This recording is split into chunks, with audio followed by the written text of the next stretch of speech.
প্রিয় দর্শক, খালেদা জিয়াকে লন্ডনে আনা নিয়ে অনেক ধরনের আলোচনা আমরা শুনেছি যে উনি গত বৃহস্পতিবারে আসার কথা, তারপরে শুক্রবারে আসার কথা। এর মধ্যে জোবাইদা রহমান বাংলাদেশে গিয়েছেন একই দিনেই খালেদা জিয়ার আসার কথা এয়ার অ্যাম্বুলেন্সে করে। তো সেইখান থেকেই আসলে কনফিউশন শুরু হয়েছে যখন অ্যাম্বুলেন্সটা আসলো না।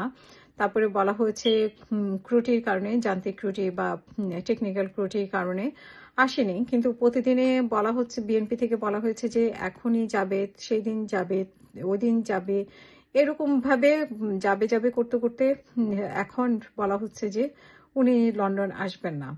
তো আমরা বিএনপি সিনিয়র নেতাদের থেকে এবং মানে খালেদা জিয়ার যিনি ডাক্তার, ব্যক্তিগত ডাক্তার, তিনিও বলেছেন যে খালেদা জিয়া লন্ডন আসছেন এবং এই নিয়ে বিশ্বাস করেছিল মানুষ। এখন আসলে মানুষের মনে এক ধরনের সন্দেহ জেগেছে, আগেও জেগেছে যে খালেদা জিয়া আসলে আছে কি নেই। তো এবং একজন মৃত ব্যক্তিকে লন্ডন আনা সম্ভব না।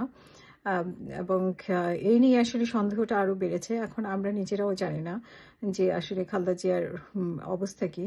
এতে ওনার নিরাপত্তা জোরদার করা হয়েছে, ভিভিআইপি সিস্টেমে ওনাকে এসএসএফ এর নিরাপত্তা দেওয়া হয়েছে, নিরাপত্তা জোরদার করা হয়েছে এবং ওনার যুক্তরাজ্য, চীন থেকে ওনার টিম এসেছে, তারা দেখছেন। বাংলাদেশের ডাক্তারও তো আছেনই। সব মিলিয়ে খালেদা জিয়াকে নিয়ে আসলে সবার এক ধরনের অস্থিরতা বিরাজ করছে এবং সবাই, নেতাকর্মী থেকে শুরু করে পুরো বাংলাদেশ এবং যেখানেই বাংলাদেশের মানুষ বসবাস করছে সব দেশ থেকেই আসলে ওনার জন্য দোয়া করছে এবং উনি আসলে কেমন আছে সেটাও জানতে চাচ্ছে। কিন্তু এই যে মানুষকে একটা অস্থিরতার মধ্যে রাখা, লন্ডনে এই দিন যাচ্ছে সেদিন যাচ্ছে এইগুলো বলে মানুষ এক ধরনের অস্থির অবস্থার মধ্যে আছে এবং এতে করে মানুষের মনে অনেক ধরনের সন্দেহ হয়েছে। ঠিক একই অবস্থায় তারেক রহমানের কথাও বলা হচ্ছে যে এই দিন আসবে সেই দিন আসবে এবং লাস্ট আমির খসরু মাহমুদ বলেছেন যে তারেক রহমান আসবে।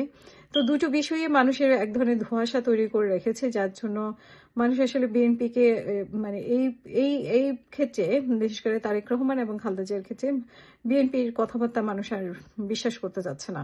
এখন সময়ের অপেক্ষা যে আসলে খালেদা জিয়ার কি হয়েছে সেটা সময় বলে দিবে এবং তারেক রহমান আসবে কি আসবে না নিশ্চিতভাবে কেউ কিছু বলতে পারছে না।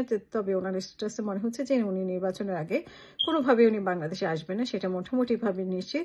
তারপরেও কেন নেতারা বলছেন যে আশা দিচ্ছেন বাংলাদেশের মানুষকে তিনি আসবেন, হয়তো বা রাজনীতির কারণে বিএনপির নেতাদেরকে এক ধরনের চাঙ্গা রাখার জন্য এই বক্তব্যগুলো দিচ্ছেন। তবে সাধারণ মানুষ আসলে অনেক ক্যালকুলেশন করে দেখে এবং যেটা মনে হচ্ছে যে একটি দলের প্রধান নেতা যদি বাইরে থাকেন, বাইরে থেকে উনি অনেক কথা বলছেন, গতকালকে জামাতের কথা বলেছেন, দুর্নীতির লাগাম টানার কথা বলেছেন।